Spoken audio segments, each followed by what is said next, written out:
No matter how many productivity books we've bought and haven't read, or how many motivational videos we've watched and never acted on, we all struggle with procrastination at some point. It's one of the biggest challenges of the modern era.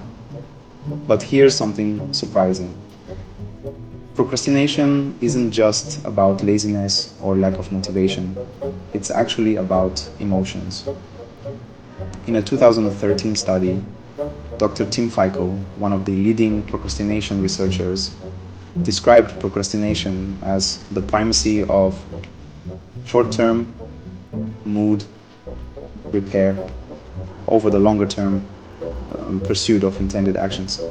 In other words, we procrastinate because we're trying to avoid negative emotions in the moment, even if it means delaying something important. But here's the good news. If we can shift those emotions and make tasks feel more enjoyable, we'll not only get more done, but also enjoy the process. So today, I'm sharing 3 simple experiments to help you tackle your to-do list and beat procrastination for good. Let's start with experiment number 1. Make it fun. I love this question. What would this look like if it were fun? This simple mindset shift can completely change how you approach tasks. Think about it. We often dread doing things because they feel boring or tedious. But deep down, don't we all work better when we're enjoying ourselves? What if we could inject a little playfulness into our tasks? What if we could find ways to make them feel less like chores and more like, dare I say, fun? For example, next time you're avoiding a task, try changing your location. Work from a cafe or a park instead of your desk. Sometimes, a change of scenery can do wonders for our motivation. Add some music to create a more enjoyable atmosphere. Music has this incredible ability to shift our mood and make even the most mundane tasks feel more bearable. Invite a friend to do the task with you for accountability, and maybe even a little friendly competition. Having someone to share the load and keep you on track can make a world of difference. Turn your to-do list into a game, rewarding yourself for completing items. This is a classic example of positive reinforcement in action. Studies in behavioral psychology, like those cited in Charles Duhigg's The Power of Habit, show that when we associate a habit with positive reinforcement, we're more likely to stick with it. So experiment with ways to make your tasks feel engaging. Turn that boring to-do list into a source of excitement. You might be surprised at how much more you get done when you're actually enjoying the process. Yeah. Experiment number 2. Lower the stakes. One of the biggest reasons we procrastinate is that we build tasks up in our minds until they seem impossible. We create this all or nothing mentality that makes even starting feel overwhelming. We tell ourselves we need to write the entire report today, clean the whole house, or run a marathon without any prior training. But here's the thing. Big goals are great, but they can also be paralyzing. When we focus solely on the end result, we often lose sight of the small steps that get us there. To break this cycle, ask yourself, what's the simplest version of this task that I can start with? Take writing, for example. Who is more likely to finish a book?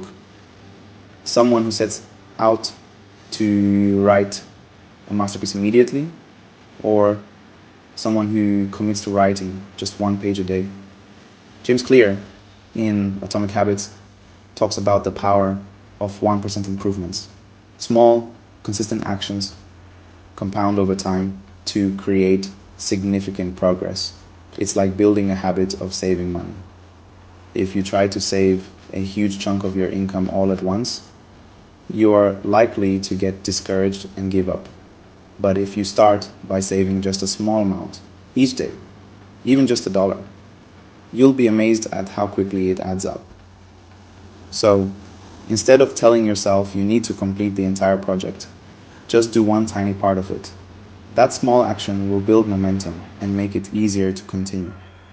So, finally, experiment number 3. Define the next action step. Dr. Tim Heichel, who has published over 25 papers on procrastination, shared a simple trick that works like magic. Whenever he finds himself procrastinating, he asks himself, what's the next action step? Avoiding studying? Just grab your textbook and open it. Dreading the gym? Simply change into your workout clothes. Overwhelmed by a big project? Open your laptop and create a new document. When you focus on just the next step, the big goal suddenly feels less intimidating. And more often than not, once you start, you'll find it easier to keep going. Psychologists call this the Zeigarnik effect, the tendency for our brains to hold on to unfinished tasks, making us more likely to complete them once we begin. Think about a time when you started watching a TV show but didn't finish it. The story stays with you, doesn't it?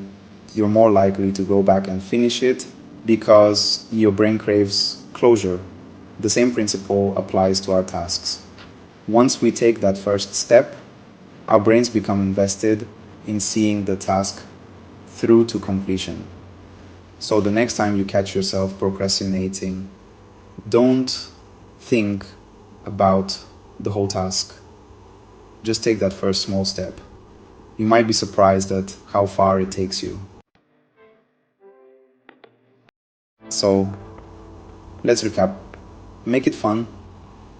Find ways to inject enjoyment into your tasks. Lower the stakes. Start with the simplest possible version. Define the next action step. Just take that first move. Productivity isn't about working harder, it's about working smarter. And by experimenting with these 3 techniques, you can trick your brain into overcoming procrastination and getting things done. Which experiment are you going to try first? Let me know in the comments. Don't forget to like, subscribe, and hit the notification bell for more productivity tips. See you next time.